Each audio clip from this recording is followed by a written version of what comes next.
Hey tout le monde et bienvenue dans ce nouvel épisode de podcast proposé par l'association Voyageons avec Mina dans le cadre du Petit Salon de Mina, son émission de vidéos et de podcasts publiés sur sa chaîne YouTube, ainsi que de sa série d'articles publiés sur son site internet. Je suis Kali et c'est moi qui vais vous accompagner tout au long de cette émission. Aujourd'hui, on remercie Lauriane d'être venue nous parler de son petit problème ou de son problème de taille, puisqu'elle est atteinte d'une forme de nanisme, mais pas uniquement. On remercie également DPK Prod pour le montage effectué sur cet épisode, comme d'habitude.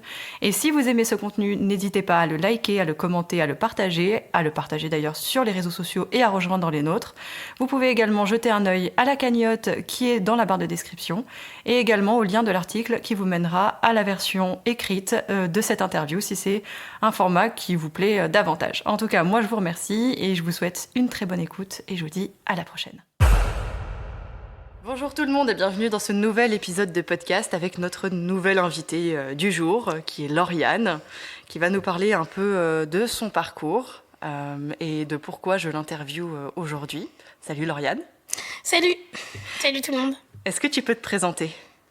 Oui, Lauriane, 40 ans. C'est aussi une manière de dire que j'ai vécu 40 ans avec cet handicap qui est le mien et ça me remet en question un petit peu tout ce que j'ai traversé jusque-là. Donc c'est bien que je fasse ce témoignage aujourd'hui avec toi parce que en même temps ça fait un petit check-up, on va dire. C'est ça, c'est un cap que tu passes avec les 40 ans au niveau de tout ce que tu as vécu avec ton handicap dont tu vas nous parler aujourd'hui. D'ailleurs, est-ce que tu peux nous dire ce que c'est ? Pour la faire un petit peu en mode résumé, j'ai une forme de nanisme en fait. Donc je suis de petite taille, je fais pas plus d'1m30. Et ça a toujours été depuis que je me suis arrêtée de grandir à 8-9 ans. Et après, je me suis arrêtée à 1m30. Du coup, ça c'est lié à ma pathologie qui est une pathologie très rare, qui s'appelle la dysplasie gélophysique. C'est un nom un petit peu barbare, mais en fait, on l'a quasiment inventé pour moi. Donc, Ah oui, quand même. Oui, parce qu'en fait, j'ai pas eu de diagnostic avant mes 16 ans. J'ai vu des généticiens. Pour eux, j'avais toutes sortes de maladies liées au nanisme. Et en fait, ils tâtonnaient jusqu'à ce qu'ils découvrent le gène responsable. Oui, parce que c'était évident dans ton enfance que tu avais une forme de nanisme, mais alors quelle maladie exactement ? Exactement, ouais. Tu as dû attendre tes 16 ans pour avoir une réponse. C'est ça, tout à fait. Et en fait, ça, c'est parce que la génétique était encore très peu développée à l'époque. Parce que comme je vous l'ai dit au début, j'ai 40 ans. Donc je suis née en 84 et la génétique débutait un peu... ils n'avaient encore pas tout recensé l'ADN, donc c'était une époque où ils y tâtonnaient encore. Donc, parce que c'est une maladie génétique. Et du coup, ça se voit sur l'ADN, en fait. Ça s'imprime sur l'ADN. Donc là, à 16 ans, ils ont enfin trouvé le gène responsable. Et ils m'ont dit, vous avez la dysplasie gélophysique. Bon là, ça m'a à peine, on va dire, ça m'a à peine avancé sur le truc parce que je me dis, c'est quoi encore ce truc ? Ouais. Mais au moins, j'avais un nom, voilà, et c'est important. Pourquoi c'est important ? Parce que c'est quelque chose, c'est comme une carte d'identité en fait. Après, une fois qu'on a un nom, on peut aller le chercher sur Internet, regarder si on a d'autres personnes qui l'ont. Communiquer auprès des spécialistes. Voilà, et puis dire aux spécialistes, j'ai ça. Et puis ça permet de répertorier des symptômes et avoir des connaissances sur la maladie, quoi. D'ailleurs, tu dis que ça se voit au niveau génétique, au niveau de l'ADN, mais ça se voit aussi physiquement, puisque comme tu le disais, tu fais 1m30. Oui. Mais qu'est-ce que ça implique, surtout ton handicap ? Quels sont les autres symptômes qui composent ton handicap ? Parce que je sais, parce que je te connais, qu'il n'y a pas que ça. En fait, le nanisme, c'est vraiment l'iceberg. Hein. C'est vraiment le truc qui se voit. Le seul truc qui se voit, à la limite, avec mes raideurs, ma particularité physique, c'est que je marche de façon très raide et tout. Donc ça, c'est vraiment la partie émergée de l'iceberg. Et après, il y a tout ce qui est, comme on dit, l'handicap invisible, qui est très présent dans la dysplasie gélophysique. Parce qu'en fait, c'est une atteinte globale. qui touche les tissus osseux et sous-cutanés. Et du coup, même d'ailleurs, au début, ils pensaient que j'avais une maladie oculaire. Ils m'ont regardé les yeux sous toutes les coutures. Ils trouvaient pas, en fait. Et du coup, en fait, ça se traduit par j'ai un handicap visuel, auditif, cardiaque, pulmonaire. Et oui, j'ai le foie qui est trop gros. Et après, j'ai tout un tas de petits trucs qui peuvent être des conséquences. Comme quoi Après, ça forme une pathologie, une maladie évolutive, en fait. C'est-à-dire que du fait que j'ai une espèce de surcharge d'une espèce de glycoprotéine, c'est ce qu'ils m'ont dit. En fait, ça s'est mis sur mes articulations, enfin, sous mes articulations, au niveau du cartilage. Et ça a bloqué toutes mes articulations. C'est ce qui a fait que j'ai pas pu grandir plus. Et ça s'est mis aussi sur les viscères. Et c'est ça qui fait que ça atteint aussi mon nerf optique. Ça fait des espèces de nodules au nerf optique. Et ça peut aussi me serrer tout ce qui est canaux carpien, canal médulaire. En fait, ça s'agrippe sur tout ce qui est mou, en fait, à part les organes. Donc ça veut dire que tu as une atteinte aussi au niveau des mains? Oui, alors du coup, je suis très maladroite. Parce qu'en fait, j'ai des petites mains palmées qui ne peuvent pas se refermer. En fait, je ne peux pas faire le point. Voilà, je ne peux pas faire de la boxe, en fait. Ça tombe bien parce que je n'aime pas ça. Une pacifiste parmi nous. Voilà. Et du coup, après, voilà, c'est embêtant pour le quotidien parce que je peux pas... disons que je peux porter les choses, mais je peux être très maladroite, je peux les faire glisser. Par contre, ça ne m'enlève pas les réflexes, ça m'enlève pas la force. J'ai une force bien... Pas décuplée, hein, mais j'ai une belle force parce que du coup, j'ai des muscles très développés. C'est peut-être aussi une particularité de la maladie. Je vais être assez musclée. C'est bien ça. Ouais, c'est un bon... Il y a un bon côté au moins, quelque part. Faut bien... Et puis j'ai la peau très tirée, on me dit que je suis tout le temps jeune. Oui, je suis très jeune. C'est vrai, une question de collagène peut-être. Voilà. Oui, et il y a une recherche là-dessus aussi, sur le collagène. Ah ouais, ça peut être lié. Donc tu je seras jeune longtemps. C'est possible, hein. Ouais. Et bien. Du coup, c'est le côté... il faut bien qu'il y ait des côtés positifs il faut bien, à la chose. même. Hein. C'est comme X-Men Révolution. Hein. Tout n'est pas noir. Exactement. Pour repartir peut-être un peu dans l'ordre, est-ce que tu peux nous... Tu as déjà évoqué quelques points. Jusqu'à tes 16 ans, on ne savait pas trop ce que tu avais. Et puis, pouf, à tes 16 ans, on t'a sorti un nom de maladie qui... c'était bien parce que c'était une étiquette et en même temps, tu n'y connaissais absolument rien. Mais est-ce que tu peux nous refaire un petit peu ton parcours jusqu'à aujourd'hui, finalement? Ça marche. Oui, ça c'est la petite aparté génétique, mais ça aide. Je fais tout le temps cette petite aparté parce que ça aide les gens à se représenter un peu le handicap parce que souvent il y a des préjugés sur le nanisme. Souvent les gens ils voient que la petite taille. J'aime bien cette petite aparté génétique. Oui, c'est vrai que généralement on considère que les personnes atteintes de nanisme sont petites et c'est tout. Voilà, c'est ça. Alors comme qu'il y a plein d'autres choses. Mimati n'a clairement pas que la petite taille. Ouais. Elle ne va pas le dire le crier sur tous les toits, mais elle a d'autres problèmes que la petite taille. Oui, certainement, oui. Donc, pour revenir à ma vie, dans le sens chronologique, on va dire, de la plus petite à la plus vieille. Hein. Comment était la petite Lauriane? Alors, la petite Lauriane, en fait, je suis née avec cette maladie, donc elle est génétique. Je suis née avec... On a vu ça... On a vu dans le ventre de ma mère que je n'avais pas une taille classique. Voilà, donc ça a été la surprise, le choc.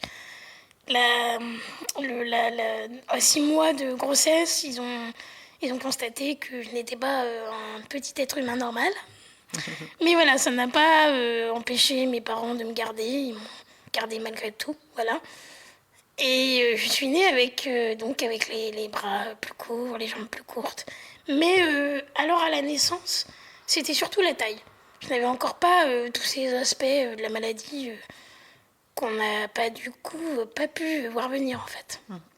Et du coup, ma petite enfance, on va dire jusqu'à 5-6 ans, j'ai pas eu trop de problèmes, à part que j'étais la plus petite de la maternelle. J'étais un petit la chouchoute, la petite poupée qui passait partout. Ça devait être adorable. Oui, j'avais le droit d'être dans les bras de la maîtresse. J'étais la petite chouchoute, quoi. Sauf qu'il y avait une petite particularité, c'est que tout le monde me demandait pourquoi j'ouvrais pas les yeux. En fait, je les ouvrais, mais j'avais juste les yeux très, très, comment dire, en amande, Ouais. et très pliés. Et en fait, mais j'avais déjà des petits yeux caractéristiques du symptôme, en fait, du syndrome, pardon. Et à part ça, ça allait, mais après, la puberté est arrivée. Et comme j'ai été une puberté très tôt, Ouais. puisque elle s'est déclarée on va dire que ça a commencé à se déclencher à 8 ans. À 8 ans, j'ai commencé à avoir des problèmes visuels. Des gros maux de tête, mais alors carabinés, hein. C'est pas le petit mot de tête où on prend un Doliprane et ça passe. C'était vraiment les gros maux de tête méchants, quoi. J'ai fini aux urgences, c'est pas ce que j'avais, et pendant 1 an, ils m'ont hospitalisée pendant 1 an, j'ai fait plusieurs séjours, en fait, en ophtalmo, en neurochir. Ils ne trouvaient pas ce que j'avais, ils m'ont opéré du glaucome, ils m'ont opéré plein de... Ils pensaient vraiment, ils se sont centrés sur les yeux essentiellement, parce qu'ils pensaient que ça venait que de là. Et en fait, ça venait du cerveau. Ils s'en sont aperçus au bout d'1 an? Oui. En fait, j'ai été opérée donc du glaucome à 10 ans, à Grenoble. Donc j'ai dit ça parce que c'est vraiment les yeux, au départ, qui ont déclenché un peu tout le processus. C'était Que ça a vraiment les été vraiment premiers signes. Ouais. le point noir de mon enfance. La vue qui commençait à baisser énormément. Je commençais à avoir des taches dans les yeux. Je voyais que je faisais des cauchemars la nuit parce que je voyais des flashs, des mouches, des trucs. Ça me créait des gros cauchemars. Et en plus des maux de tête, c'était violent. Et du coup, à Grenoble, ils ont dit, mais on ne sait pas quoi faire, on ne sait pas d'où ça vient. Et là, ils m'ont envoyé à Necker, à Paris. Et là, à Necker, j'ai vu un neurochirurgien qui m'a dit, non, mais moi, je pense qu'il y a une pression intracrânienne du liquide céphalorachidien, qui est insidieuse, mais réelle. En fait, la pression intracrânienne, ça peut être très, très insidieux, surtout sur une morphologie comme la mienne.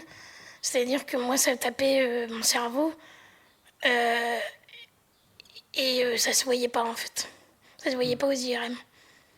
Et du coup, ça a failli attaquer mon nerf optique sérieusement, voire même le couper, quoi. D'accord. Donc, oui, voilà. Disons qu'en gros, ils m'ont dit que j'ai failli perdre la vue à 11 ans. Oui, très jeune. Voilà, très jeune. Ouais. Et là, ils m'ont mis une dérivation, donc un espèce de petit tuyau qui part du dos jusqu'au péritoine à l'intérieur. Ça fait une déviation du liquide céphalorachidien. Ça permet d'évacuer le trop-plein dans le... Alors, c'est particulier. Pourquoi dans le dos et pas dans la tête ? Parce qu'en fait, moi, c'est tout lié à ma cambrure. J'ai une forte cambrure au niveau du dos. Et en fait, c'est tous les canaux au niveau de la moelle osseuse qui sont serrés, et notamment, surtout en bas du dos, au niveau des lombaires. Et c'est là que ça coince, en fait. Le liquide, il passe pas au niveau des lombaires, non pas au niveau du cou. Donc ça avait rien à voir avec le crâne, en fait. Ah oui, finalement, c'était dans la tête, intracrânien, mais c'était pas, ça se joue pas au niveau du crâne. C'est ça. En fait, c'est ça qui les a trompés, en fait. Ils voyaient pas le problème, en fait. Donc, et que le neurochirurgien de Necker, qui était super fort, et ils ont tout compris en 2 semaines. 2 semaines contre 1 an de recherche. Ça. Ils ont compris d'où ça venait. Et non, mais j'ai vu des trucs. Ils m'ont mis un capteur dans la tête parce qu'ils n'arrivaient pas à me faire une ponction lombaire. Ouais. Parce qu'en fait, si tu veux une ponction lombaire, il faut avoir le dos plat. Oui. Minimum. Ou le dos rond. Moi, le dos rond, c'est même pas la peine. Oui, parce qu'ils te font pencher en avant quand ils te font la ponction lombaire. C'est ça. Ouais. Et ils n'y arrivaient pas. Et même en m'opérant, ils n'y arrivaient pas. Ouais. Donc en fait, ils n'y arrivaient même pas endormis. Ils m'ont endormi pour ça, hein, quand même. Hein. Ah oui, quand même. Y aller, hein. Et du coup, ils m'ont mis un capteur dans la tête. J'étais branchée à des machines. J'avais un tuyau qui était relié à une machine par la tête, par le crâne. Et c'est lui qui a détecté, ce capteur qui a détecté que j'avais trop de pression intracrânienne. Il a fallu aller jusque-là pour prouver que j'avais une pression intracrânienne trop élevée. D'accord. Et c'est à partir de là que tu as pu avoir ta dérivation ? Voilà. Ok. Et c'est à partir de là où on va dire que la pression s'est décompressée. Hein. Littéralement. D'un coup, j'entendais les oiseaux parce que ça a touché mes oreilles en plus. Oui, parce que tu parlais des yeux, mais finalement, ça te faisait une pression au niveau des oreilles parce aussi. qu'en fait, j'ai aussi une surdité qui se développait et je commençais à rien entendre. Je me souviens en primaire, j'ai eu ma première paire d'appareils auditifs. Je crois que c'était encore pire pour moi, les appareils auditifs, que les lunettes.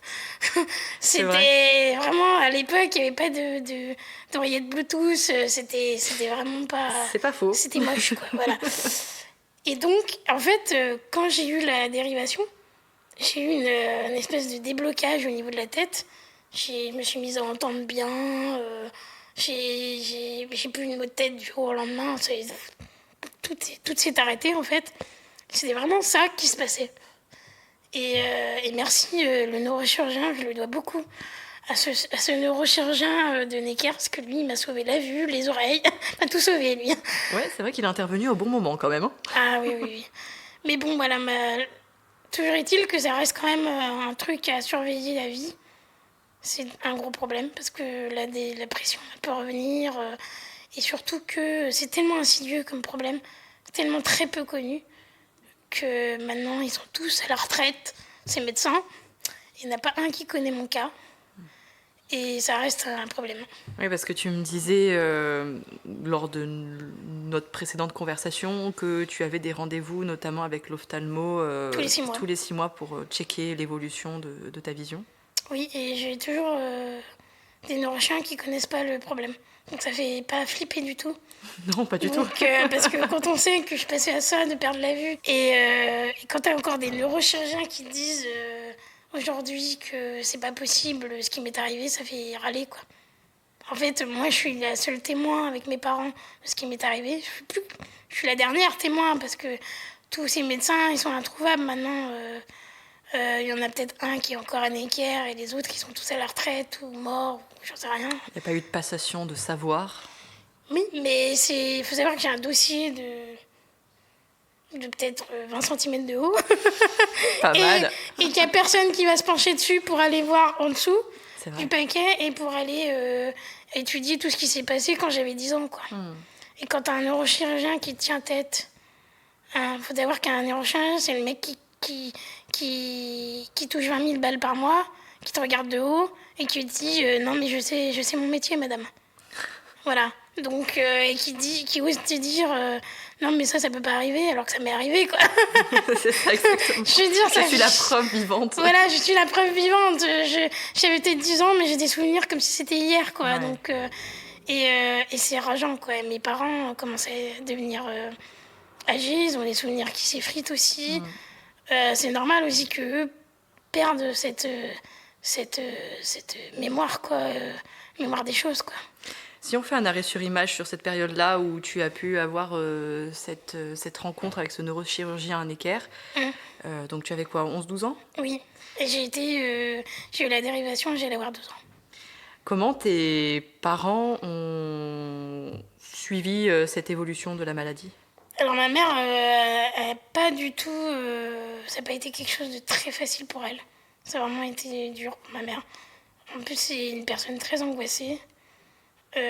Cette famille, hein, ça, de grand-mère en fille, en petite-fille. C'est souvent comme ça. On est tous des angoissés dans la famille.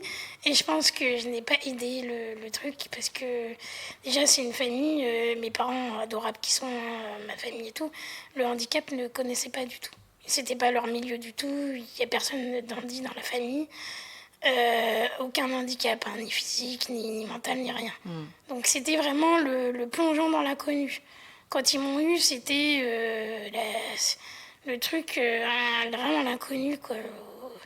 Bon, ils ont pris ça avec sagesse et avec respect, hein, de la personne humaine et tout.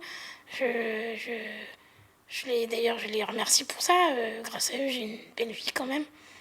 Mais faut savoir que mes parents se sont battus pour avoir plein de choses. Pour avoir le suivi que je t'ai dit là, tout le suivi médical qui s'en est suivi, mes parents, ma mère est allée au tribunal pour que je puisse me faire soigner à Paris. Je sais pas si tu te rends compte, oui. Donc ma mère, elle a usé toutes ses nerfs de mère, qu'on peut dire, c'est cette puissance-là qu'on a quand on est mère. Hein. Tu nous en reparleras.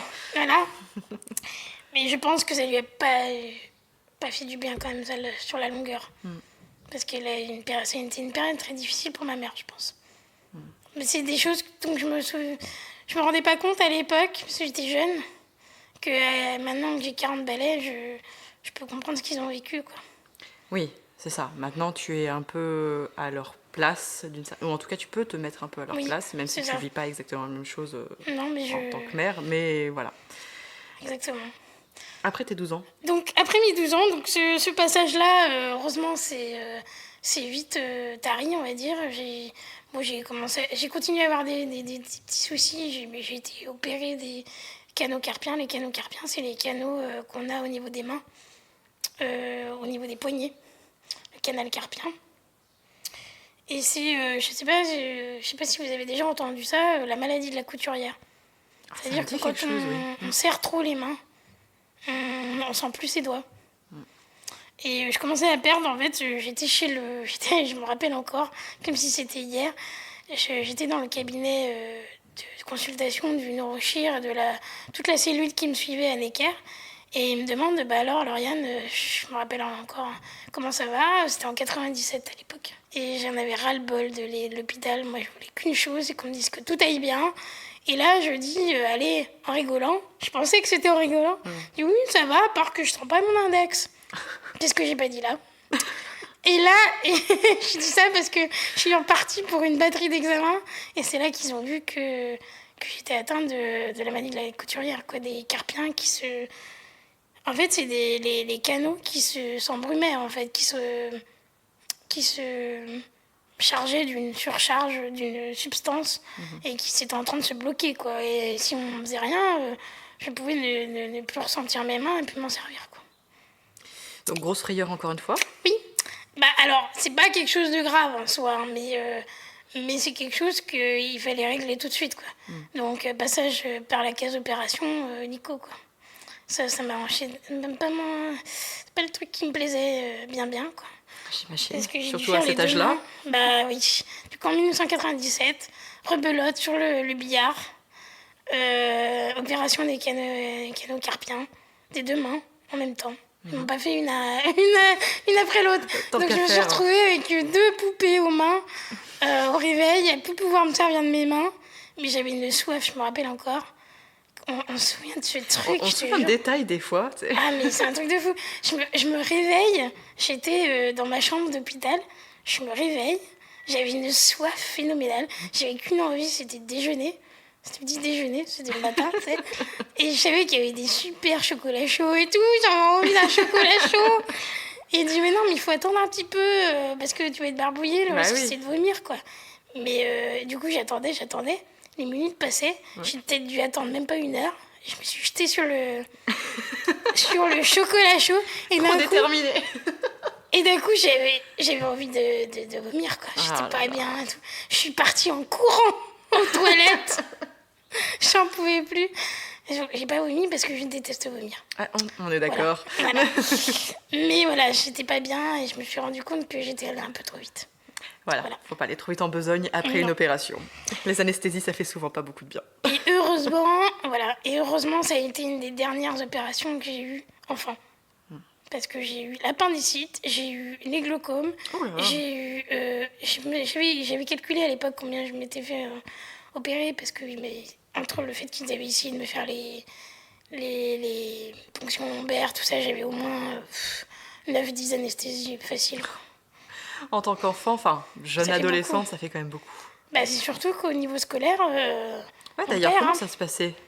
Alors voilà, je vais y venir. En parallèle, donc, j'ai eu une scolarité normale jusqu'à jusqu'au CE2. J'étais dans mon école primaire dans la ville de mes parents, en Haute-Savoie, dans la Yacht. Représente. Ah, 74 en force. RCZ.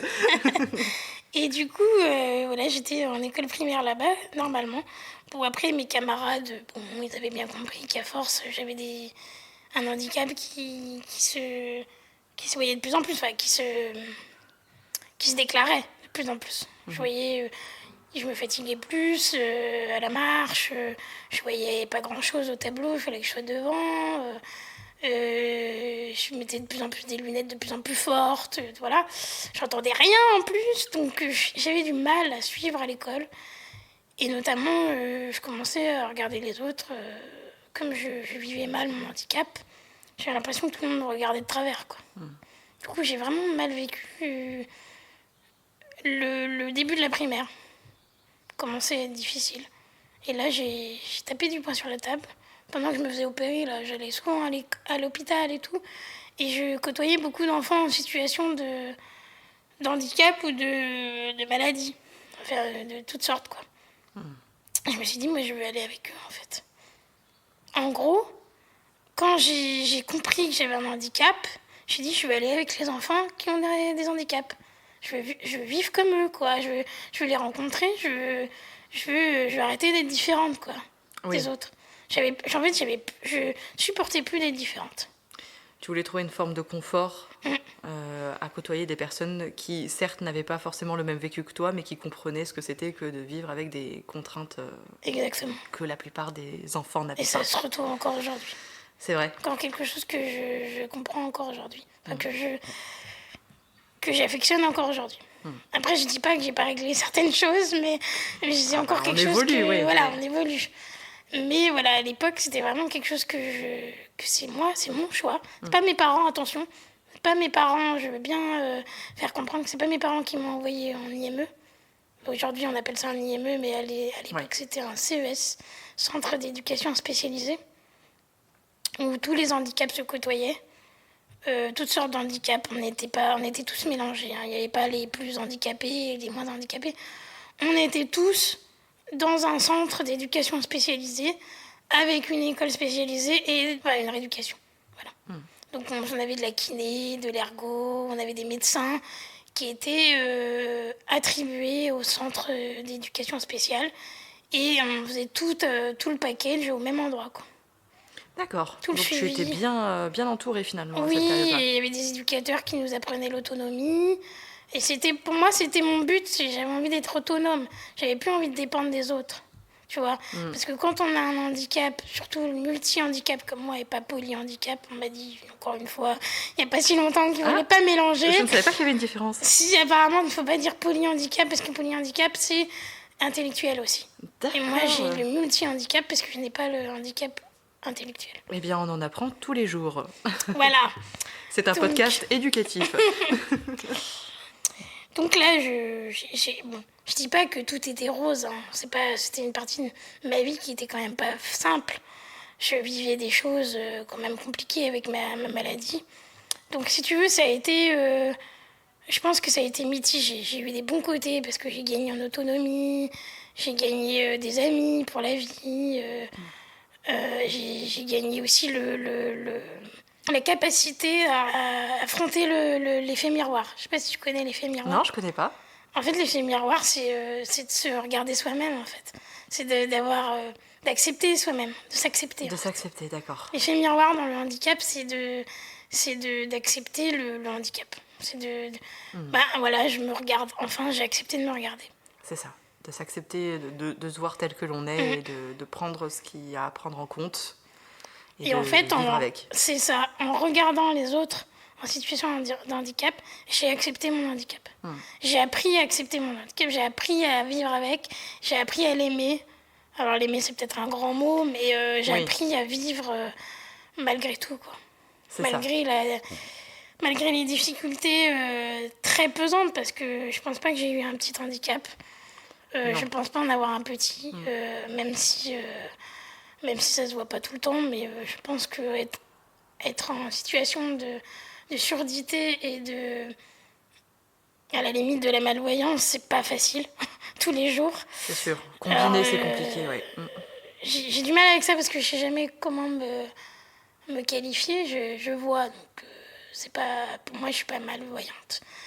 Mais Non, mais tu as quand même des j'ai difficultés vécu, liées à la vue qui sont pas négligeables. Oui, parce que mes yeux sont très sensibles, je pleure souvent, j'ai encore des mouches dans les yeux, j'ai encore un traitement pour la tension que j'aurai sûrement à vie. J'ai encore un suivi, j'ai ma vue qui va pas vers le bon. Quoi. Oui, Voilà. c'est ça. Donc rien qu'au niveau visuel, tu as quand même un suivi lourd. Oui. Après, il y a le Donc si tu combines avec auditif, le reste, oui. parce que ça va pas dans le mieux non plus. J'ai des appareils auditifs, des chiens toutes catégories. J'ai le summum des appareils auditifs. C'est vrai qu'ils sont assez dingues. Ah ouais. Ils sont incroyables. Ça me fascine à chaque fois que tu m'expliques comment ça fonctionne. Ah, ils sont géniaux, hein. Je peux en tout entendre sur mes oreilles. Quoi. C'est fou. Mon téléphone, ma musique, mes audiolibres. C'est génial. Et j'ai vu aussi pourquoi ma vue évolue. Je n'arrive plus à lire comme avant. Ouais. Je lisais beaucoup avant. D'accord. Et avec mes lunettes maintenant, j'arrive plus. Ah ouais. En fait, mes yeux fatiguent trop. Donc même l'évolution des différentes parties de ton handicap, tu le sens. Ah bah Vraiment quoi. Parce que des fois quand on le vit, on s'en rend pas forcément compte. Tu sais, c'est comme Non, quand tu vis avec un enfant ouais. qui grandit. Toi, quand C'est tu ça. vis avec, tu le vois pas forcément plus grandir que ça, alors que quelqu'un qui le voit une fois par an, il va se dire oh, mais qu'est-ce que t'as grandi. Bah toi, tu te C'est dis exactement ça. mais qu'est-ce que j'évolue. Qu'est-ce que j'ai évolué. Et les ophtalmos, ils me disent ah oui, ça évolue quand même. Mais moi, je me rends pas compte en fait. Ouais, bah ouais. Ils me disent et vous voyez moi là. Enfin, je veux dire, moi j'ai pas l'impression. Alors je leur dis oh ça va, moi j'ai pas l'impression que ça ait bougé. Et puis ils me disent si ça a bougé. genre ils sont là l'air dépité. Bah, je suis désolée, ça a bougé. Ah bon, j'avais pas. Je suis désolée de vous le dire, Désolée, mais mais j'ai pas capté en fait. c'est ça. Des fois je leur avoue pas des choses hein, parce que je me dis ils vont me prendre pour une folle. Tout le monde n'est pas prêt à tout accepter. Bah, sur le coup, j'ai encore une cardio qui m'a vu il y a 1 an et demi. J'ai vu une cardio qui m'a dit ah, je vous admire avec tout ce que vous faites. Elle avait lu mon dossier, mais je croyais qu'elle allait prendre une crise cardiaque. La cardio. La cardiologue qui se prend mais, la crise cardiaque. Avec tout ce que vous avez, franchement, vous avez du mérite. Hein. Je sais pas comment je dois le prendre des fois. Oui, des fois, pour les personnes avec des handicaps et qui vivent avec, c'est des leçons de vie. Ah ouais, on est des super-héros. Ah, super-héros. Ah, écoutez, on fait ce qu'on peut. Exactement. On fait ce qu'on peut avec ce qu'on a, on n'a pas tellement le choix finalement. C'est ça. Après, ce qui s'est passé là avec à tes 13 ans, les dernières opérations que tu as eues, est-ce que tu as eu un moment de répit? Alors, au niveau santé, oui, quand même. Hein. Ouais. En fait, j'ai eu le passage... jusqu'à 14 ans, je suis restée au centre d'éducation spécialisée. Donc, j'ai appris vraiment... Je suis restée 5 ans, de 9 à 14 ans. Donc là, je dirais que là, ce qui a été le plus dur, c'est l'éloignement familial. J'étais à 80 km de chez mes parents. Je pense que tout le monde a pris cher à ce niveau-là, parce que je pense qu'au début, c'était un choix, mais qui n'a pas été si facile que ça, quand même. Je vois, mais ma mère, c'est là un petit peu... Bah, je comprends en tant que mère de dire, c'est comme si elle l'avait subi comme un échec, quoi. De pas avoir réussi à me faire passer des choses, m'aider dans certaines choses, quoi. Mais je peux le comprendre en tant que parent maintenant, je comprends que ça n'a pas dû être simple, quoi. Ouais. Et moi, par contre, paradoxalement, même si ça a été dur, la distance, mes frères vivaient un peu pareil. Hein. Ils n'étaient pas plus présents que moi. Ouais, J'en avais un qui était allé en internat aussi pour d'autres raisons. Il était en internat musique, études, enfin bref, un peu le surdoué de la famille. Excellent. Et du coup, finalement, on était un peu tous comme ça dans la famille quand même. On était un peu tous des baroudeurs, donc voilà. Et à 14 ans, je suis revenue chez mes parents quand même. Donc, je veux dire, il y a eu quand même le retour. Et je suis pas partie définitivement. Oui. Je suis quand même revenue, quoi. Je suis Mais t'as fait un peu revenue, j'étais en 3e. le parcours à l'envers, quoi. Voilà. Généralement, on part vers ces C'est âges-là, 17-18 ans. Toi, en fait, tu reviens. Oui, je suis 14-15 revenue. ans, allez, oh. Je suis revenue. J'ai fait ma vie, je reviens. J'ai fait ma 3e, mon lycée, chez mes parents. Donc finalement, mes parents, ils m'ont retrouvée. Et même, j'ai beaucoup voyagé avec eux, j'ai beaucoup fait de choses avec eux. J'étais même très fusionnelle à une époque avec eux. Je les suivais partout, même trop presque. Je pense que quand on a un handicap, malheureusement, ou heureusement, je sais pas trop comment le dire en fait, on est hyper proche de sa famille à juste titre, quoi. C'est parce que comment dire, la vie normale, la vie active, la vie, je sais pas, n'est pas tout le temps faite pour nous, elle n'est pas tout le temps facile pour nous. Pas tout le temps adapté, pas accessible. tout le temps adapté, du coup, on choisit la facilité. La facilité, c'est de rester auprès de sa famille, près des siens, et des gens qui nous connaissent, qui adaptent les choses pour nous, mine de rien. C'est ça que je retiens. Et donc j'ai vécu des bonnes années chez mes parents. Après, j'ai réussi à suivre ma scolarité à peu près normalement. Donc là, j'ai eu quelques lacunes, parce que j'avais pris du retard. Ouais, mais t'étais en classe ordinaire, là. Ouais, classe ordinaire. J'ai jamais été en classe, à part les 2 ans que j'ai fait en primaire, là, entre CM1 et CM2. Par ma CM1, CM2 que j'ai fait au CES, Centre d'éducation spécialisée. Après, j'ai intégré un collège normal. Et un lycée normal. J'ai fait première L et terminale L au lycée de Bonneville, donc en Haute-Savoie. Donc après, je dis pas que j'ai pas eu des difficultés, parce que je pense que j'ai accumulé des lacunes du fait de mon handicap visuel et auditif. Surtout auditif, parce que j'entendais rien de ce qu'ils disaient les profs. C'est embêtant. Alors pour apprendre, je te suffis pas, en plus c'était auditif. Si en plus t'as plus de facilité à entendre qu'à lire et que t'entends rien, alors là t'es mort, quoi. Mais j'ai quand même réussi à passer mon bac. Ça n'a pas dû être facile, ouais. Non, mais c'est surtout, on en parlait tout à l'heure, on disait que pour quelqu'un qui... Ça arrive qu'il y ait des gens qui ont l'oreille absolue alors qu'ils sont sourds. C'est le comble. Ah, c'est le comble, quoi. Mais c'est ça, en fait. C'est que moi, je me rends compte que j'étais assez auditive. Écoute, moi qui ai un handicap visuel, je suis quelqu'un de visuel. Et là, tu vois, voilà. C'est ça. Voilà. Et c'est un peu ce que je dis. Moi, je suis assez... Bon, du coup, j'ai dû développer mon visuel. Mais avec un visuel qui est pas terrible. Qui bug un peu. Alors, je vais te dire, et là, qu'est-ce qui te sauve, à ton avis? L'intelligence. Je veux dire la mémoire, moi. T'as intérêt à pas être con. Ouais, c'est ça. Rassurez-vous, elle ne l'est pas. Ah, je sais pas. Ah non, je confirme que non. Lauriane est quelqu'un de très intelligent, et de très intelligent humainement, d'ailleurs. Alors, merci, c'est gentil. J'ai une bouffée de chaleur maintenant, merci. Allez, je l'ai fait rougir. C'est les compliments. Ouais, voilà. Après, j'étais à la fac. Du coup, je suis partie, à 18 ans, quand même, à Grenoble. J'ai fait mes études à Grenoble. Là, du coup, je suis partie du cocon familial.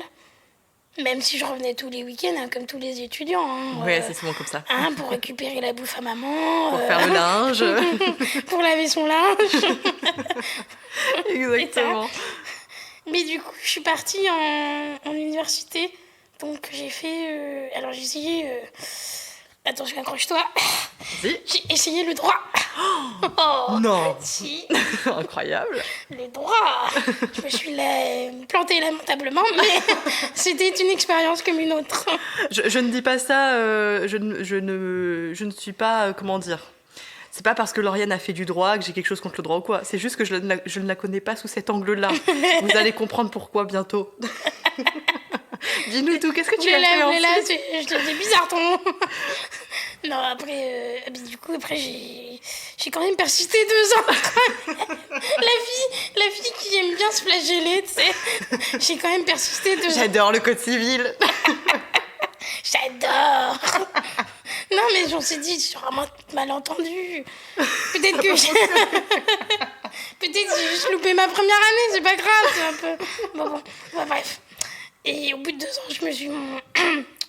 j'ai compris que non, le droit, c'était pas possible. Du coup, je suis carrément passée à l'opposé. Ouais. art du spectacle. Voilà, Attention, c'est là où je voulais tadadadada. en venir. C'est là où je voulais en venir. C'est que je connais Lauriane de ce côté-là de l'art du spectacle, du théâtre, de l'improvisation. Voilà, donc c'est pour ça. Je n'ai rien contre les personnes qui font du droit. Hein. Du coup, voilà. Non, mais ça a été... Après, j'ai appris plein de choses, hein. Parce que j'ai pu faire les... N'empêche qu'en droit, j'ai pu faire ce qu'on appelle de la psychologie. Ouais. Et c'est super intéressant. Bon, Criminologie. c'était tu sais, une option, quoi. Oui, Ça n'avait rien à voir avec le droit, mais voilà. Mais comme j'étais en cursus, j'étais à l'UPMF, là. Comme j'étais à côté de... J'étais dans la fac où ils proposaient des cours de psycho. Ah oui, à Pierre Mendès France. Et oui. Ouais, bah oui, Du coup, forcément. j'ai appris plein de trucs, quoi. C'est génial. Ouais, Et grave. bah, mine de rien, la fac, bon, on peut dire ce qu'on veut, mais on apprend plein de choses. Évidemment. Et oui, c'est jamais perdu. Mm-mm. Et c'est ce qui fait Et aussi puis, l'expérience d'une tu as vie, pu quoi. te réorienter de toute façon. Donc bah oui, ça oui, n'a oui. pas été perdu, quoi. Ah bah non, je suis allée jusqu'au master art du spectacle. Bah ouais. Voilà, donc je suis formée en spectacle. Ça fait bizarre, quoi. En lettres et... Alors, lettres, attention, j'avais une prof qui tenait à dire lettres et art du spectacle. Eh bien, tu es formé en lettres et arts du Voilà. spectacle. On ne contrariera personne. Exactement. Et du coup, voilà, je suis allée jusqu'au master. Bon, après, j'ai arrêté parce que, bon, j'en avais un peu ras la casquette, quand même. Ouais. Et, mais j'ai fait beaucoup de théâtre durant mes études, je suis allée dans beaucoup d'associations, j'ai fait beaucoup de bénévolat, j'ai essayé des petits boulots par-ci par-là. Bon, alors le problème étant que voilà, avec un handicap, surtout comme le mien, multi-handicap, C'est ça. on va dire que le monde du travail n'est pas trop, comment dire, bienveillant à mon égard. Et C'est aux ça. égards De beaucoup de de gens. différents, voilà, de beaucoup de personnes dans ma situation. Malheureusement. On sait bien que le monde du travail n'est pas... C'est ça. Dès qu'on veut entrer dans la vie active, on se rend compte que tout n'est pas fait pour accueillir n'importe qui, quoi. Exactement, moi j'ai essuyé beaucoup de revers malheureusement, et malgré mes compétences, malgré, comme tu dis que je suis intelligente, mais en attendant ça m'a pas permis de te trouver un travail pour autant. Mais c'est les autres qui ne l'ont pas été assez pour voir à quel point ils perdaient quelque chose en ne te prenant pas. Peut-être, ou peut-être que j'étais encore trop bouffée par le... Il comment peut y dire, avoir ça, oui. le validisme ambiant. Ah, Peut-être ça. qui m'oppressait, qui faisait de moi quelqu'un qui n'était pas sûr d'elle, pas assez mise en... Je me mettais pas assez en avant, en fait. Je me rends compte que maintenant, enfin, ça serait à faire maintenant, j'aurais plus d'armes, je pense.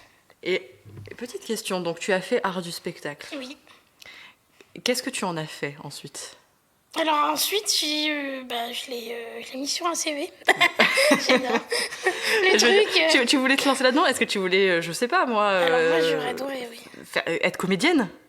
Alors, en fait, le truc, c'est encore une fois la problématique.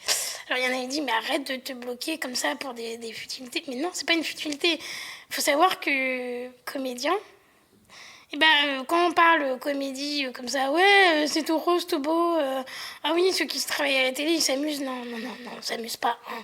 Les comédiens, ce que vous voyez, c'est encore une partie de l'iceberg. Hein. C'est que la partie émergée de l'iceberg. Mais ce que vous ne voyez pas, c'est à quel point c'est usant comme métier. C'est très fatigant quand on a un handicap avec un souffle au cœur, avec une fatigabilité extrême et faire comédien professionnel pour en connaître et pour en avoir connu, c'est extrêmement compliqué. Et surtout, on ne peut pas en vivre tant que ça. C'est vrai. Hein. Alors moi, j'ai fait beaucoup de comédie, mais en tant que semi-amateur, j'ai été dans des troupes, mais pour gagner sa vie comme ça, il faut en faire tous les jours, non-stop, faut pas dormir, faut pas avoir de vie, et il faut surtout pas avoir un handicap qui te freine dans tes déplacements.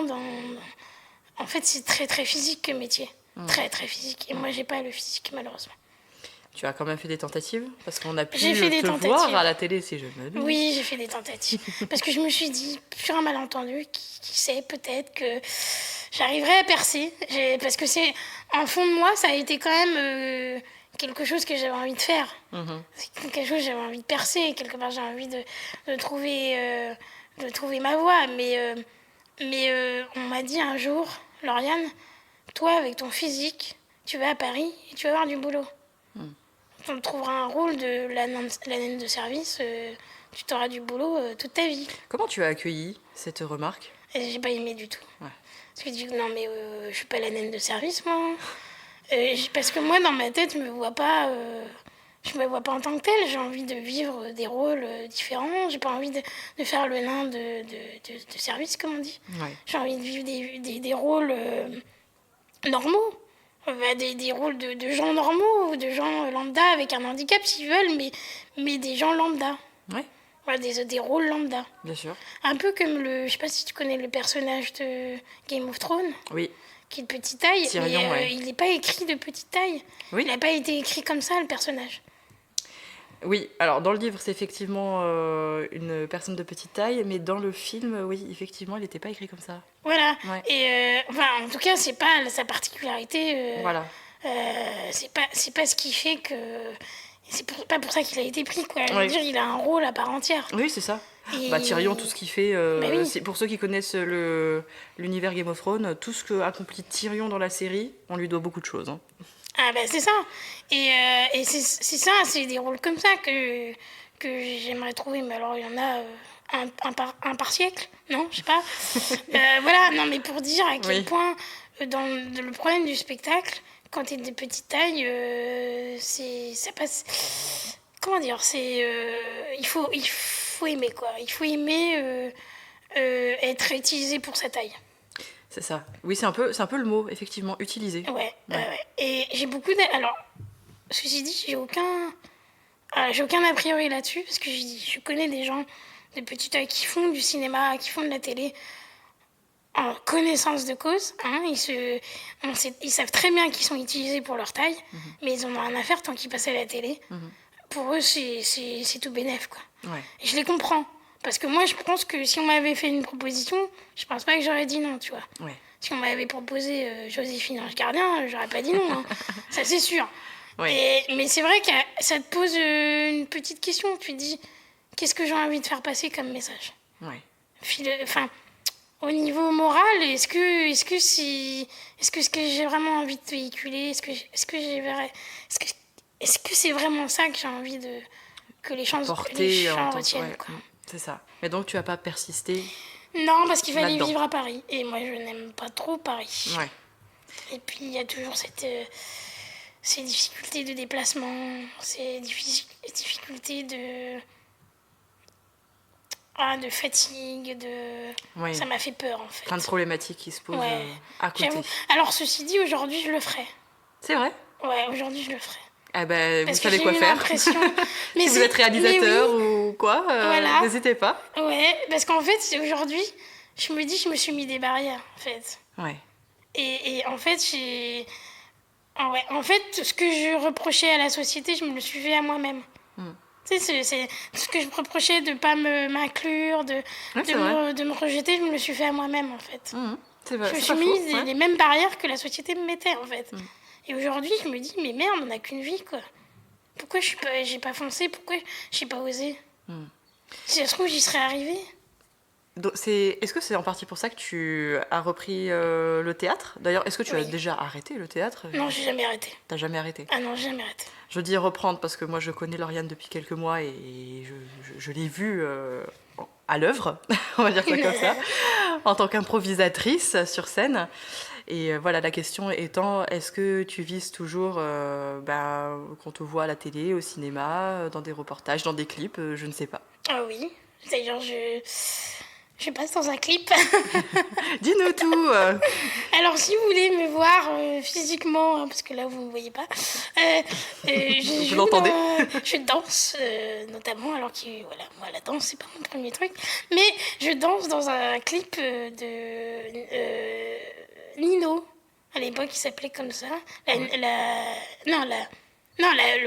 Luno Dance. La Luno Dance. Ouais, Luno Dance. Ok. Ça date de peut-être de 2019, je crois. D'accord. Ah, c'est pas si vieux, 2019. hein, Ah, finalement. c'est pas si vieux, non. En fait, je danse en maillot de bain avec un bonnet de bain dans une superbe villa à Cannes, avec des copines de petite taille. On s'est fait ce délire-là. On s'est fait payer 200 balles pour apparaître 2 minutes dans un clip. C'était génial, quoi. C'est déjà pas mal, hein. Et puis en plus, on s'est fait C'est le payer début de la l'hôtel, le resto, en plus des 200 balles, quoi. Ouais. On s'est fait des petites vacances toutes rigolotes. On s'est bien marré, quoi. Excellent. Excellent. Ouais. Bon, après, voilà, c'est pas du grand art, hein. Oui. Mais franchement, C'est une pour faire première des trucs de expérience. délire comme ça entre filles, tant qu'il y a du respect mutuel, on n'était pas à poil non plus, on s'est pas moqué de nous. On était tous sur la même longueur d'onde, en fait, dans ok. ce clip. Ouais, Voilà. je vois. Je parlais du théâtre aussi parce que je crois qu'on peut te retrouver, enfin qu'on pourra te retrouver bientôt sur un autre projet théâtre. Exactement. Voilà, avec l'association Voyageant avec Mina, donc on va à la rentrée prochaine, donc après les vacances d'été, donc en septembre, on espère monter un atelier théâtre en valide, donc mélangé, mixte. C'est ouvert à tout le monde et on a envie de partager. J'ai envie de reformer quelque chose, si tu veux. Ça va être tous les 15 jours, là, on va créer des petits ateliers tous les 15 jours. Et puis, si tout le monde est motivé, on pourra faire quelque chose. À la fin de l'année, on pourra faire un petit spectacle, un spectacle d'impro, parce que j'ai envie de proposer de l'impro quand même. À la base, c'est quand même... C'est un peu ce sur quoi tu te voilà. formes. Voilà, j'ai envie de ces dernières proposer un années. atelier d'impro en espérant que tout le monde soit partant. Et qu'à la fin, on se fasse un match, qu'on se fasse des petits groupes et qu'on se fasse des matchs. C'est génial les matchs d'impro. Ouais. Alors moi je le ferai pas, mais je vous invite à aller voir parce que c'est excellent. Voilà. Et puis ça sera la première petite troupe, on va dire, valide d'impro, parce que j'en connais pas des masses. Il faut savoir que l'improvisation est parfois très physique et très... c'est pas facile, hein, l'improvisation. C'est un théâtre qui est dur et j'aimerais le rendre accessible, quoi. C'est un beau projet. Un beau projet.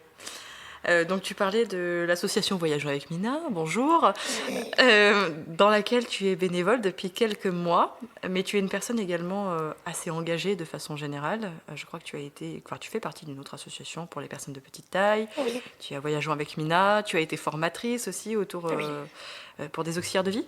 Exactement. Voilà. Oui, alors avant l'association, avant de m'être engagée dans l'asso, j'ai travaillé plusieurs années dans une boîte de formation pour auxiliaires de vie.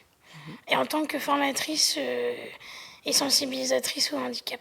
Donc j'ai fait des témoignages comme je fais là, sur ma pathologie. J'ai beaucoup parlé du nanisme, du multi-handicap, qui me touchait personnellement, et de ma relation avec les auxiliaires de vie et les aidants, et parfois même les médecins. Et j'ai aussi animé des cours de théâtre avec eux. J'avais plusieurs cordes à mon arc. J'avais aussi un cours de communication non verbale. Il faut savoir que c'est vrai que quand on a des problèmes auditifs, la communication non verbale est très importante. Et je leur apprenais un peu comment je fais pour moi dans la vie, quand je vois pas bien ou quand j'entends pas bien, quels sont mes repères, quoi. Autant visuel que auditif, quoi. Je sais pas toi, Kelly, comment tu gères ça, toi, avec ton handicap, mais moi, je sais que le fait de pas bien entendre, j'observe beaucoup les gens. Souvent, alors je sais, c'est sans doute vrai jusqu'à un certain point, on dit que les personnes à qui il manque un sens, que ce soit la vue, l'audition ou peu importe, compensent ou ont un sens exacerbé justement pour compenser ce manque-là.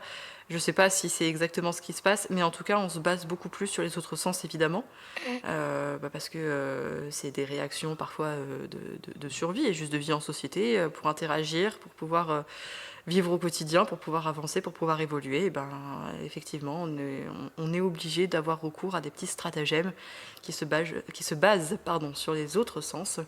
Et effectivement, je me base beaucoup sur l'audition, sur l'odorat, sur le toucher, tout se combine en fait pour pallier les manques ou en tout cas l'absence d'informations visuelles. Voilà. Donc j'imagine qu'effectivement, quand c'est l'audition qui vient à manquer, on peut se baser sur beaucoup d'autres choses et notamment l'aspect visuel qui est très important dans notre société. Oui, oui, oui. Et moi, comme tu parles de l'odorat, moi aussi c'est pareil, l'odorat, je l'ai très développé. Alors je sais pas si c'est quelque chose que j'avais déjà comme particularité depuis que je suis née, mais et peut-être que je l'ai inconsciemment développé, surdéveloppé, mais je m'en sers beaucoup, beaucoup, beaucoup de l'odorat. Ah oui, oui, bien sûr. Tu prends toutes les informations qui sont à ta portée, qui ne Ah sont oui, pas moi c'est auditives. extrêmement important pour moi. Ou même auditives, avec le reste auditif que tu as, évidemment. Ah oui, oui. Et la première chose que je fais le matin, je sens mon café, quoi. Ou plutôt que de le goûter, je le sens. Donc, c'est je bien. sens ma tasse, je sens tout, en fait. Je sens tout ce que je touche, en fait. Excellent. Et avant même de le goûter ou de le voir, j'ai l'odeur qui est tout de suite là, quoi. Et ça me dit énormément de choses. Et ça, je le transmettais à mes élèves pour leur dire aussi que bah, le multi-handicap, certes, c'est embêtant pour plein de choses, mais on développe aussi beaucoup de choses. Et d'ailleurs, en parlant de compensés, de stratagèmes, d'aide en tout genre, qu'est-ce qui te pose problème ou alors qu'est-ce qui t'aide au contraire au niveau de l'accessibilité actuelle? Par exemple, quand tu prends, je sais pas, le bus ou alors quand tu es chez toi ou en vacances dans une location et donc que tu n'as pas les stratagèmes que tu mets toi en place au quotidien depuis des années, qu'est-ce qui te pose problème encore beaucoup aujourd'hui ou qu'est-ce que tu mets en place pour pallier les difficultés que tu peux rencontrer? Ah, ou l'accessibilité, un grand mot. On dirait un gros mot comme ça, là. Tout de suite, là, on dit un gros mot. L'accessibilité. Jingle, accessibilité. Accessibilité. Doun, doun, doun. Alerte, alerte. Alerte, accessibilité. Alors là, t'as touché un mot, là. Je sais. Ouais, ouais. En fait, moi, alors, oui, mon handicap, donc, il est aussi moteur. Donc, forcément, je marche difficilement. Et notamment, là, ces derniers temps, bon, on va pas reparler du Covid, hein, du fait qu'on bougeait pas, On que connaît. ci, que là, qu'on pouvait plus faire de rééducation comme on voulait. Enfin bref, si, c'est ça. Hein. C'est vrai, mais Voilà. tu fais bien de le préciser parce qu'on se rend pas compte. On sait que les personnes qui n'ont pas particulièrement de difficultés au quotidien, bon bah elles ont été restreintes dans leur vie au moment du Covid, mais pour les personnes qui ont besoin de soins et de suivi, ça a été quand même une autre paire de manches. Exactement. Et j'en ai fait les frais. Puisque j'ai du coup, en fait, comme j'ai pas eu de rééducation suffisante, j'ai perdu. J'ai perdu la marche, j'ai pas perdu la marche, mais j'ai perdu de la marche. Et j'ai perdu aussi de la mobilité, et notamment au niveau de mon dos, qui s'est mis... j'ai une forte cambrure qui s'est accentuée. Et ça, c'est énorme dans ma démarche. C'est ce qu'il y a de pire pour moi. Parce que mon dos étant plus lourd à porter, mes jambes se coupent, mais mon souffle se coupe. Enfin bref, tout s'est dégradé ces dernières années. Et là, l'accessibilité devient un point encore plus faible pour moi.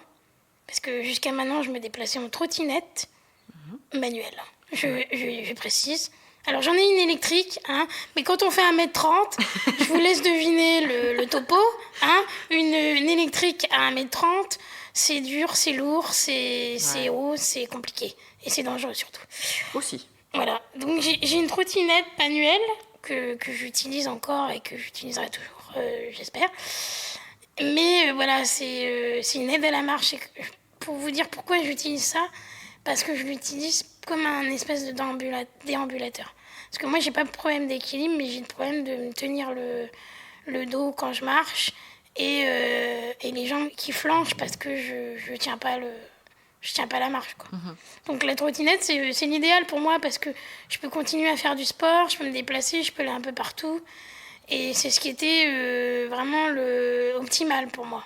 Mais là, ça commence sérieusement à pêcher et surtout à un point que la trottinette n'est pas une aide à la marche, n'est pas considérée comme une aide à la marche. Il faut savoir que tout le monde me voit avec, que tout le monde pense que je suis une gamine en train de faire joujou avec ma trottinette. Donc je suis refoulée un peu partout, quoi. Enfin, Oui, on t'a pas laissé Enfin, rentrer l'autre ben, fois au musée, c'est ça? oui, on me Ouais. laisse pas rentrer au musée, on me laisse pas rentrer dans les magasins avec, parce que si, parce que là. Alors j'ai beau montrer ma carte d'invalidité, j'ai même une lettre du médecin qui stipule que j'ai besoin de la trottinette, que c'est une aide. Rien à faire, je me fais refouler. Je dis une fois sur deux, mais parfois c'est plus. Question bête, pourquoi pas un déambulateur? Alors, moi, le début d'ambulateur, je trouve ça. Alors, désolée, Marion, si tu m'écoutes. Mais bah, déjà, j'ai l'image qui est un peu difficile. Oui, Hein. Et puis, alors, sans compter de l'image, j'ai aussi le fait que c'est très encombrant. oui aussi. Et je trouve pas que c'est une aide efficace dans le sens où j'ai pas l'impression d'aller vite avec. Et... Enfin, après, j'ai pas l'habitude, honnêtement, j'ai jamais pris l'habitude. Et je pense que c'est surtout l'image à la base. Il y avait le côté, la trottinette, je l'enlève pas, qu'il y avait le côté pratique. Le côté, je pouvais me faufiler, ça passait partout, je pouvais la plier. C'est moins stigmatisant. Une trottinette, tu vois arriver une trottinette, tu penses pas handicap. Donc Non, forcément, c'est j'avais le vrai. revers de la médaille, si tu veux. Il y en a qui vont me dire, bah oui, il faudrait savoir ce que tu veux. Est-ce que tu veux qu'on te reconnaisse en tant qu'handicap ou tu veux pas qu'on te reconnaisse? Effectivement, on pourrait me le reprocher. C'est vrai que la trottinette, c'est moins stigmatisant. Ça me permettait de me déplacer comme tout le monde. Je fais 1m30 et je n'ai pas, j'ai fait des petits pas. Et pour faire la même chose que font les valides, moi, je dois décupler ma force, quoi, et mon énergie. Donc, faut remettre les choses à sa place, quoi. Question déplacement, tu conduis? Je conduis, malgré ma vue. Je te vois venir. Oui, alors je suis à la limite. Alors mais- oui, bon, il y avait la question de la vue, certes, mais aussi de la taille. Est-ce que tu as une voiture à ta taille qui est adaptée? Par exemple, justement, tu dis à la raideur de tes bras, parfois pour la prise en main, ça peut être plus compliqué pour certains outils. Est-ce que tu as la voiture qu'il te faut à ta taille, à tout ce qui te correspond en fait? Alors j'ai une voiture sans permis, qu'on appelle ça. Hein. Alors, je précise, hein, certes, j'ai pas le permis, mais j'ai le code. Et j'ai mes 20 d'heures de conduite. Bravo! Donc voilà, hein, on dit bravo. Bon, Félicitations! non, mais faut dire, en fait, j'ai juste pas passé le permis, j'ai juste pas eu. À l'époque, en fait, c'est pour vous expliquer comment ça s'est passé. À 18 ans, j'ai eu la conduite accompagnée, tout ça, tout le team, là. Sauf que j'étais à 80 km de chez moi parce que il n'y avait pas d'école de conduite adaptée plus près, plus proche.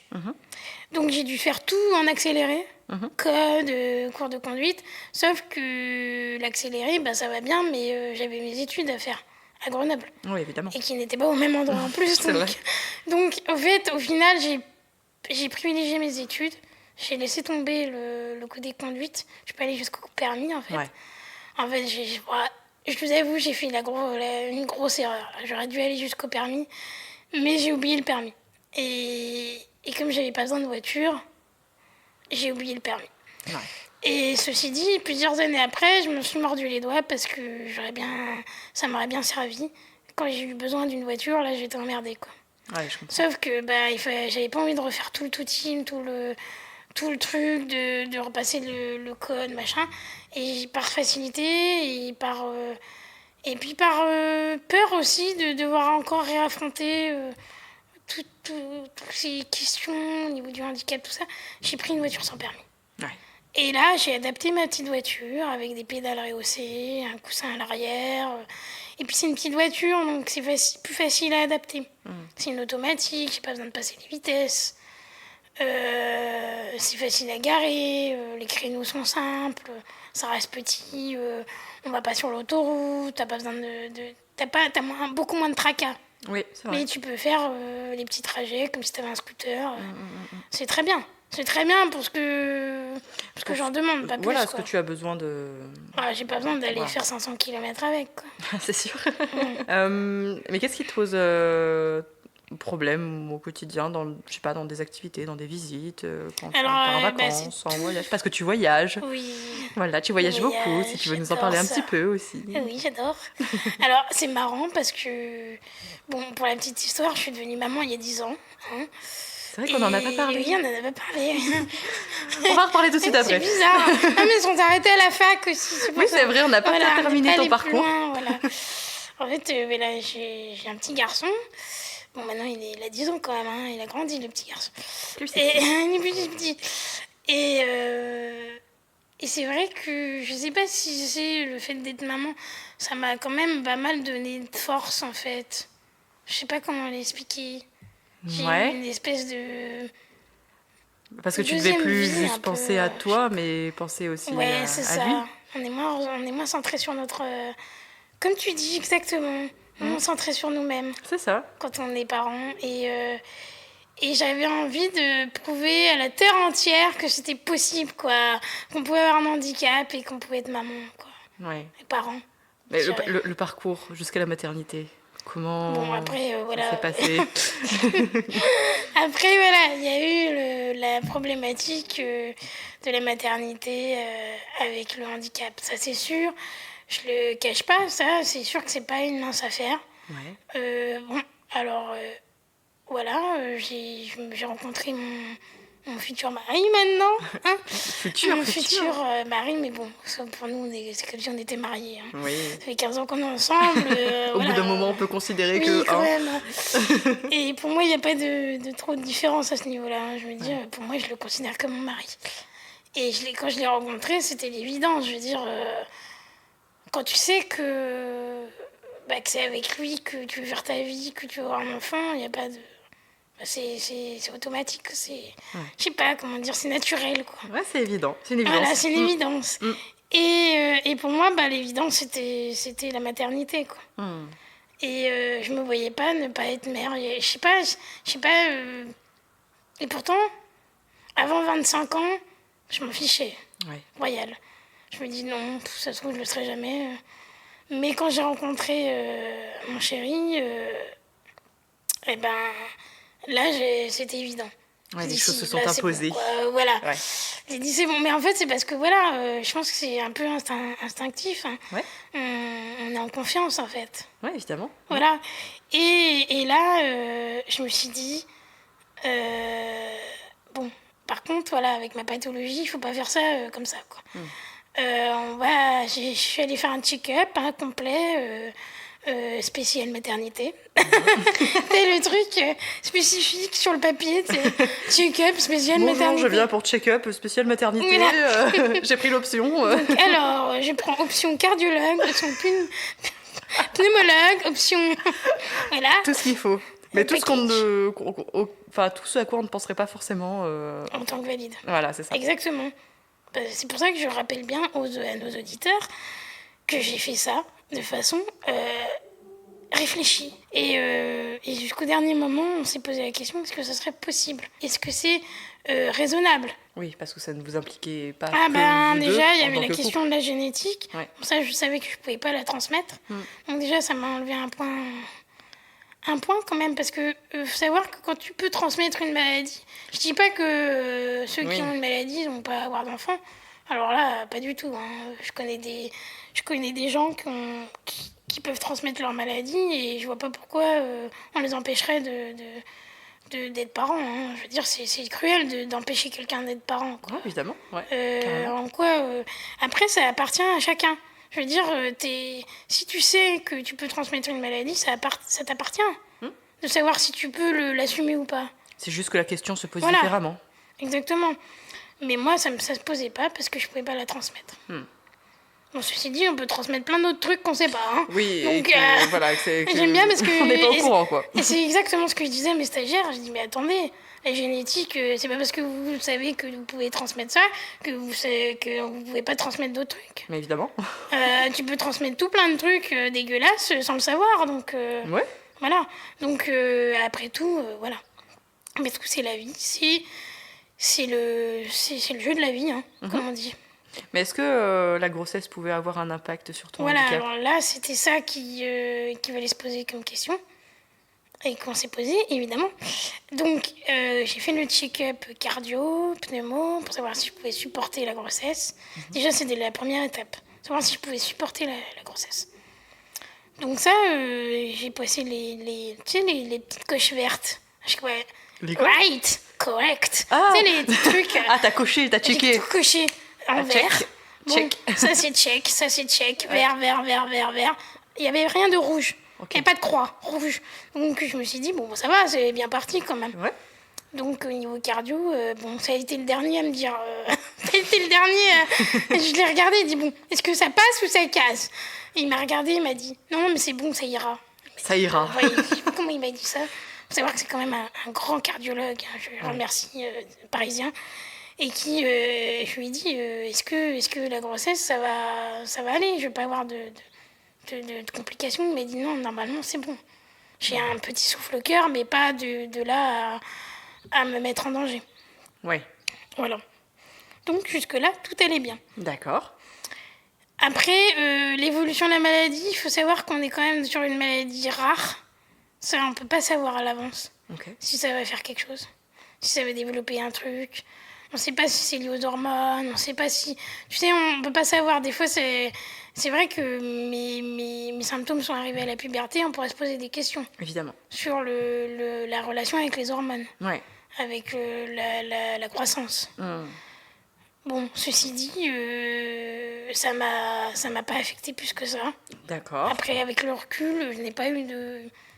Bon, j'ai pris, tu sais, la prise de poids, tout ça, c'est des trucs classiques, quoi. Oui. Bon, ça, Des c'est classiques de dépendant femme de la enceinte, grossesse. voilà. Ouais. Ça, c'est des trucs auto, ça peut arriver à tout le monde. Et en Exactement. fait, j'ai eu que des trucs classiques, hein. Je vais te dire après, mais en fait, on s'est préparé pour tous les trucs chelous, super graves et tout. Et Bah en alors, fait, j'ai eu que des trucs le classiques. parcours classique, on se dit, bon, on verra bien. Hein. Le truc, c'est... Ah, purée, on l'avait pas vu venir, merde. Oh mince, elle veut manger des fraises. Oh mince. En fait, putain, mais fais chier, quoi, merde. Les clichés. Ah, mais sérieux, quoi. Je me dis, mais bon sang, mais je peux pas faire les choses correctement dans ma vie. Tu passes par des chemins de traverse, en fait. C'est ça. En Ok. fait, j'aurais préféré presque quelque chose de rare, quoi. Ouais. Non, mais en fait, du coup, tout allait bien. Ok. Et du coup, la grossesse s'est bien passée jusqu'à 7 mois, Ouais. à peu près. Hein. Allez, on va dire 6 mois, parce que je commençais quand même à faire beaucoup de liquide à partir de 6 mois. Tu sais, le liquide qu'on a dans le bide, là. Ouais. Liquide amniotique. Amniotique. Je vais y arriver, hein. Et en fait, j'en faisais beaucoup, et on savait pas pourquoi. D'accord. Bah, il n'y avait pas de pathologie du bébé, il n'y avait rien. Ouais. C'est juste qu'après, on en a déduit que c'était peut-être lié à ma pathologie aussi. Ouais, c'est Ça possible. pouvait être un espèce de transfert. Mais bon, il y a des femmes qui peuvent en faire. Ça reste un truc assez classique. Et du coup j'étais un peu... je faisais un peu de rétention, quoi. Et en fait, ils avaient peur que je fasse une pré-éclampsie. C'est encore un truc très classique de grossesse, quoi. C'est ça. En Qui est gros, un peu dangereux quand tu fais même. de la tension, voilà, c'est ça. Tu fais de la... En fait, c'est-à-dire que on ne sait pas ce qui a déclenché ça. En fait, j'ai fait une infection. J'ai fait une infection urinaire à 7 mois. Et est-ce que c'est ça qui a déclenché? C'est possible. Ouais. Il n'y a pas de... Tu vois, j'ai fait Pas de le truc certitude. tout banal qui peut prendre des proportions, tu vois. Ouais. Tu sais, l'infection urinaire en pleine grossesse, c'est pas anodin, quoi. Oui, bien sûr. Et en fait, ils m'ont mis sous antibio et comme ils ont pas, ça n'a pas enrayé le truc. Et j'ai fait la pré-éclampsie après la césarienne, après D'accord. l'accouchement, en fait. Ouais. En fait, si tu veux, à 7 mois, ils ont dit qu'il faudrait peut-être qu'on programme la césarienne. Du coup, ils l'ont programmé à 7 mois et demi, il est prématuré. Parce D'accord. qu'ils avaient peur pour moi, surtout. Ouais. En fait, le bébé, il allait bien, hein, c'est juste qu'ils avaient peur pour moi. Ils savaient pas les effets que ça pouvait avoir sur toi. C'est ça, ils voulaient pas prendre de risques. Et en fait, finalement,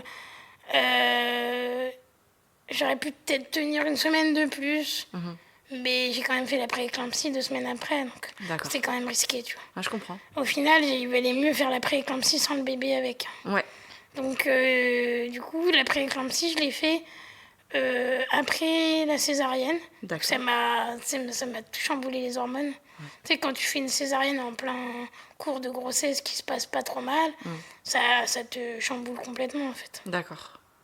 Et j'ai fait moi, j'avais une rétention un peu d'eau, tu sais, j'arrivais pas à me vider de l'eau, en fait, en gros, quoi. Ouais, ok. Et puis, j'ai fait de la grosse tension pendant 3 jours. Ok.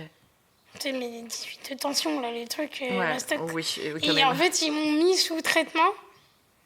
Et d'un coup, ça s'est arrêté tout de suite. Bon, bah après, du coup, mon fils, il est né prématuré. C'était un petit peu le point noir du truc, c'est qu'il a dû rester en couveuse, quoi. Voilà. Mais ça, c'était prévu. Hein. Enfin, c'était prévu. On savait que ça allait sûrement se passer comme ça. Que tu allais accoucher plus tôt ? Oui, parce que je fais 1m30. J'ai pas trop la place pour... Ce que j'allais dire, un gros bébé, le quoi. poids du ventre, ça devait pas aider pour te maintenir. En fait, j'avais pas pris tant que ça de poids. Hein. Ah ouais ? J'avais pris que 8 kilos. Ah ouais, ça va. Ça va, hein. Ouais, carrément. Mais bon, 8 kilos, pour moi, c'est déjà beaucoup, quoi. Ouais. Et je les ai tous perdus. Hein. D'accord. J'ai pris 8 kilos, je les ai reperdus. D'accord. Après, je les ai repris après, 10 ans après, mais... C'est une autre histoire. Ça, c'est un autre truc. Mais voilà, après, ce qui a été peut-être le plus dommage, c'est pour Marius, quoi. C'est pour le fait qu'il ait dû rester en couveuse et puis que, bah voilà, il était un peu fragile des poumons, donc ça a été un petit peu compliqué. Voilà. Mais ça, on pouvait pas le... Ça, c'était un... Ça fait partie de... Je veux dire, ça peut arriver à n'importe quel bébé préma, quoi. Oui, bien sûr. Voilà. C'est vrai que ça dépend pas forcément... Enfin, Ben, toi, t'avais plus bien de sûr, chances que j'étais à ça risque. arrive. Voilà. Bien sûr que j'étais à risque, je ne veux pas dire le contraire. Mais ça aurait pu très bien se passer. Et ça pourrait très bien arriver à quelqu'un de valide. Enfin, voilà, il n'y a pas de... Voilà. Alors, Lauriane, on approche de l'heure et demie d'interview. Donc, je vais te poser une ou deux petites questions pour terminer. Tout simplement, déjà pour te demander où tu en es aujourd'hui avec le handicap que tu as.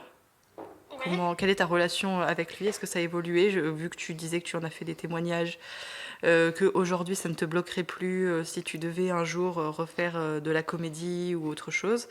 Quelle est ta relation actuelle avec ton handicap ? Alors aujourd'hui, j'ai fait la paix avec beaucoup de choses, on va dire. Je pense quand même. C'est marrant parce qu'à 40 ans, des fois, on fait une crise de la quarantaine et ça part en cacahuète. Mais alors, je dis pas que... Alors, c'est sûr qu'il y a eu... Bon, là, j'ai parlé de mon fils. Il y a eu une part aussi que... Faut savoir qu'il a eu avec sa prématurité, il a eu un petit handicap.